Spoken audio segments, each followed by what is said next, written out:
Part 6, The Archivist. 6 months after Lena vanished, the Briarcliff Hotel was closed permanently. But the story didn't die. A man named Ezra Quinn arrived in town. He wasn't a YouTuber. He didn't believe in ghosts. He was an archivist, a researcher of lost histories, hired by a private collector to retrieve Silas Wren's original journals. Ezra had no interest in haunted mirrors. He believed every mystery had a rational explanation. Until he entered room 313. The mirror was still there. Covered now, draped in a thick velvet cloth. But Ezra felt it, a pressure in the air, like the room was holding its breath. He removed the cloth. The mirror was cracked.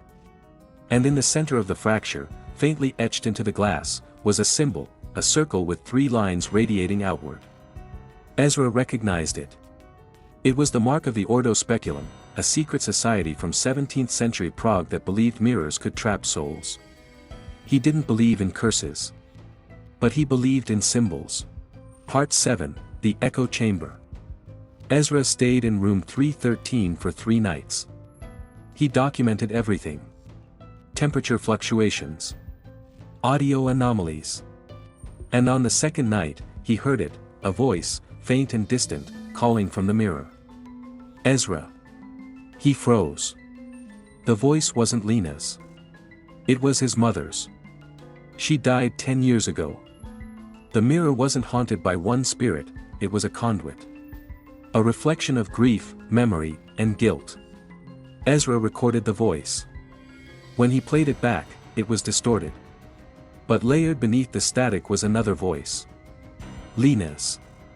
Don't trust the mirror. It shows what you want, before it takes what you are.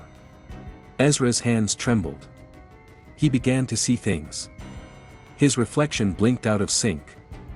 Shadows moved behind him. And on the 3rd night, he saw Lena, not in the mirror, but standing in the room. She looked wrong. Her eyes were too dark. Her smile too wide. She spoke without moving her lips. You opened it again. Ezra ran. Part 8, The Gatekeeper. Ezra returned to the archive. He found a second journal, one Silas Wren had hidden.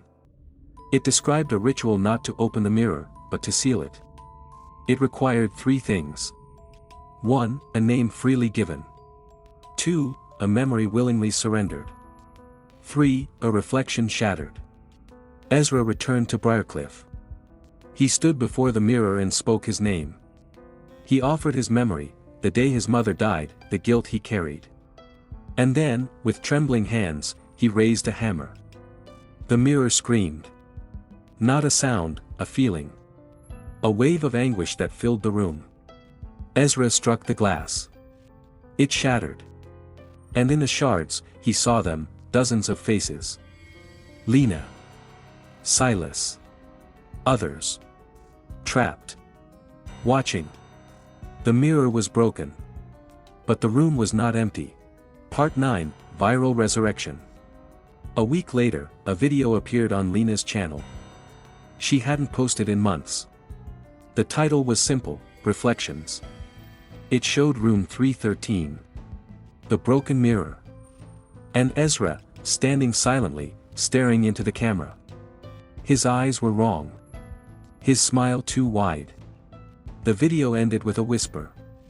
We're still here. It went viral. Millions watched. Thousands claimed to hear different voices, loved ones, lost friends, even their own names. The mirror was gone, but its echo remained. And somewhere, in the fragments of glass scattered across the floor of room 313, something still watched.